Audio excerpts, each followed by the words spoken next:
Olá! Então, hoje, seguindo o capítulo 5 do livro O Perdão como Caminho e o Caminho do Perdão, de Alberto Almeida, o título do capítulo 5, deixa eu voltar aqui, o amor como base para o perdão. Então, ele diz assim: ouviste o que foi dito, amarás ao teu próximo e odiarás o teu inimigo. Eu, porém, vos digo, amai os vossos inimigos. Esse trecho é de Mateus, capítulo 5, versículos 43 a 44. O amor é a substância básica que enseja o perdão. É a essência que dá existência e consistência à materialização do perdão. É diretamente proporcional. Quem mais ama, mais perdoa. Quem menos ama, tem menos capacidade de efetivá-lo.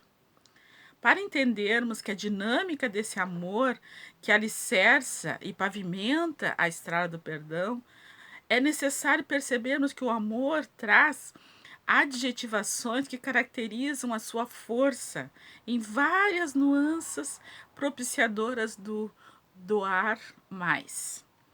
Perdoar, em face de cada situação apresentada, a exigir mais ou menos cota de doação. Para isso, é justo recordarmos a divina conferência feita por Jesus, que ficou conhecida como o Sermão da Montanha. Naquela oportunidade, o divino Galileu propõe os passos indispensáveis para o sucesso do perdão e de suas manifestações em diferentes matizes, ou nos mais diferentes filhos de Deus: indulgência, tolerância, desculpa, paciência. O mestre canta as bem-aventuranças, cujo significado em grego é estar-se em marcha, caminhando, na seguinte ordem: bem-aventurados os pobres em espírito, porque deles é o reino dos céus. Bem-aventurados os aflitos, porque eles serão consolados. Bem-aventurados os mansos, porque eles herdarão a terra. Bem-aventurados os que têm fome e sede de justiça, porque eles serão saciados. Bem-aventurados os misericordiosos, porque eles receberão misericórdia. Eis a plataforma de amor que é a edificação do monumento para a edificação do monumento do perdão. A primeira premissa é a humildade. A segunda, as lágrimas. A terceira, a mansietude. A quarta, a justiça. E, por fim, a misericórdia.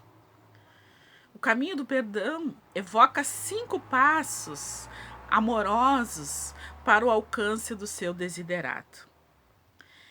O primeiro passo é humildade. A humildade se afirma fundamental, de vez que o orgulho é um grande matriz do não perdão.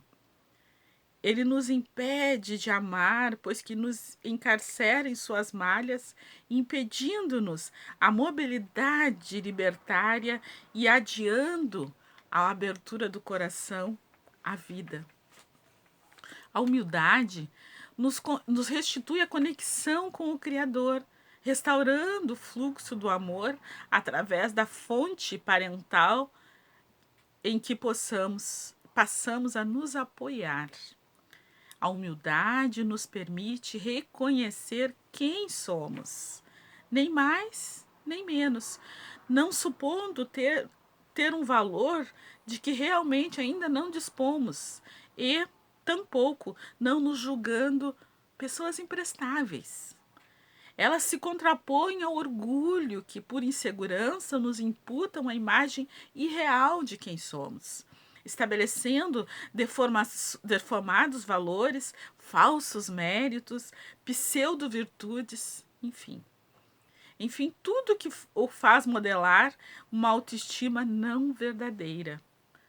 Esta forma frágil de se colocar no mundo nos distancia do perdão, que reclama coragem e persistência a fim de se processar o conteúdo conflituoso. A modéstia, ao contrário, nos oferece outro caminho, evitando a fuga para o mecanismo de defesa que a prepotência vaidosa propõe. Pela humildade, estabelece-se um contato mais real conosco, rompendo com uma autoimagem distorcida de nós mesmos, facultando-nos a conexão com o nosso real valor e com um autêntico bem-querer, já que assumimos nossa sagrada origem, identificando-nos como filhos do Altíssimo. Essa percepção nos livra da armadilha do orgulho que tenta nos apresentar como seres perfeitos e não em aperfeiçoamento contínuo, como pessoas prontas e acabadas, e não como espíritos em evolução, ainda em constante construção. Portanto, esse olhar nos dá energia e bravura, determinação e perseverança para acolhermos nossas falhas e, por extensão, a daqueles que caminham conosco. Visto que somos todos alunos na escola da vida, inclusive compromissados em aprender com os nossos erros e os erros dos outros. A humildade quebra a rigidez da frieza do orgulho, abrindo espaço na alma para nos ligarmos com o coração. Segundo passo, as lágrimas. O orgulho abatido abre campo para a expressão da emoção. A dor tem a chance de se manifestar de uma forma mais saudável, rumo à cura. Quando aprisionada na prepotência, a dor se converte em sofrimento silencioso através de uma defesa egóica que se refugia em armaduras de não perdão sob nomes respeitáveis, como honra, dignidade, justiça, etc. Agora não. A dor pode ser dor e deixa de se eternizar como sofrimento. Não precisamos mais nos esconder de ninguém. Podemos chorar porque erramos ou porque nos sentimos lesados no coração, pois somos apenas aprendizes e sem a queixa contumaz de termos sido feridos por alguém, o outro também está matriculado na mesma universidade da vida. Então não existe vítima, né? Eu sou aprendiz e o outro também é. Eu erro, o outro também erra, né? Choro sem cristalização, na dor distante do desespero. Podemos deixar que as lágrimas purifiquem os nossos espíritos da culpa intoxicante, dissolvam as nossas mágoas, depurem nossa alma do excessivo orgulho. Sustentados no amor, humildade, que é o jugo suave que prometeu Jesus, e aliviados pela desoneração da agonia acumulada, fardo, né? Fardo pesado, podemos então continuar caminhando no amor em direção à misericórdia. E o terceiro passo, mansidão. A mansuetude desponta indispensável na sedimentação do caminho do perdão.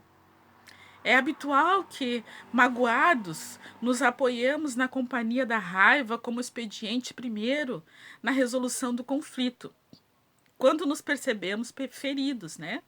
É quase instintivo que surja uma reação agressiva, destrutiva, na expectativa de equacionar a lesão sofrida. Quando assim procedemos, sem mansidão, perdemos a razão, se a tínhamos, porque no mínimo nos igualamos ao outro, quando não nos excedemos em represálias exageradas, passando então de vítimas a algozes e, deste modo, invertendo as posições dentro do conflito. Por outro lado, quando somos os protagonistas da atitude infeliz e não dispomos de serenidade, corremos o risco de reagir inconsideradamente contra nós mesmos, agravando a culpa em vez de eliminá-la. Movidos pelo remorso, sem mansidão, tomamos decisões precipitadas. Dizemos coisas de que logo nos arrependemos. Escrevemos verdadeiros líbelos contra nós mesmos. Tudo porque atuamos acionados pela raiva de nós mesmos, sem a leveza que a brandura confere. Diante de uma ocorrência que suscite culpa e ou mágoa, há que ter serenidade, sobretudo para evitar um impulso inadequado, sob pena de termos que nos lamentar, expressando justificativas. Perdi a cabeça. Quando percebi, já não tinha falado, me precipitei, agi cegamente. Puxa, não deveria ter soltado os cachorros, né? Quando me dei conta, já tinha feito. Não segurei a onda. Se arrependimento matasse, eu estaria morto, etc. De outras vezes, emergem sentimentos destrutivos, guardados a partir de eventos antigos que suscitaram rancores e ou remorsos, e que se exprimem agora desproporcionalmente como fúria, ódio, vingança, homicídios ou então autodesprezo, automortificação, exposições a perigos visando a autodestruição, o suicídio. Nessas ocorrências, a mansidão deve se apresentar fazendo uma contenção como abraço de mãe, a fim de que não se espalhem essas negatividades enquanto tomamos fôlego para avançar na sua dissolução. Brandura, brandura não significa passividade. A mansuetude pode não solucionar por si mesma a culpa e a mágoa, mas detém o seu alastramento e evita a dor. Porém, não evita a dor, porém impede que a dor fique fermentando dentro da gente. Enfim, previne o emaranhamento que agrava a problemática, ensejando um ambiente assim de tranquilidade para uma terapia transformadora e, desse modo, facilitando que o perdão continue em marcha. O quarto passo, a justiça, diz assim: se alguém nos violenta, sentimos necessidade de restaurar a harmonia interior, quebrada como impositivo da justiça consciencial. De modo similar, a consciência nos exige reparação justa quando lesamos alguém. É o fluxo da justiça cósmica impressa em nossa alma, como esclarecem os espíritos sobre a indagação de Allan Kardec. Pergunta: onde está escrita a lei de Deus? E a resposta: na consciência. Instala-se uma sede, uma fome de justiça na alma, a nos impulsionar para a reparação por meio do perdão, propriamente dito, para si mesmo e para o outro, sem inflexibilidade nem lassidão, sem dureza nem permissividade. O quinto e último passo, a misericórdia, fala assim: esta é a mãe do perdão propriamente dito. Misericórdia é a arte de sentir a vida pela via profunda do coração. É a experiência do sentimento que se transborda para a vida. Fala de uma dimensão que se comunica por esse centro vital, que é o chakra cardíaco, né? É a nossa identidade sentimental, a tal ponto que, quando falamos sobre quem nós somos, levamos a mão ao peito num gesto inconsciente de confirmação. Logo, sentir com misericórdia implica envolver-se em compaixão, compaixão para consigo mesma, eliminando culpas tóxicas, compaixão para com o outro, exterminando ressentimentos. Nessa instância, o caminho do perdão, mediado pelo amor que lhe serve de matéria-prima, atinge o ponto culminante de sua realização por meio da misericórdia. Surgem os movimentos restauradores de autocura, autoperdão com atitudes reparadoras em relação àqueles que sofrem com a nossa ação negativa e infeliz. É o halo perdão, pela finalização dos passos na jornada do perdão ao outro que nos feriu a alma. São ações que nos restituem a alegria de viver, que nos devolvem a liberdade e a paz interior perdidas, que nos facultam assimilar novos aprendizados e avançar rumo a outros desafios evolutivos.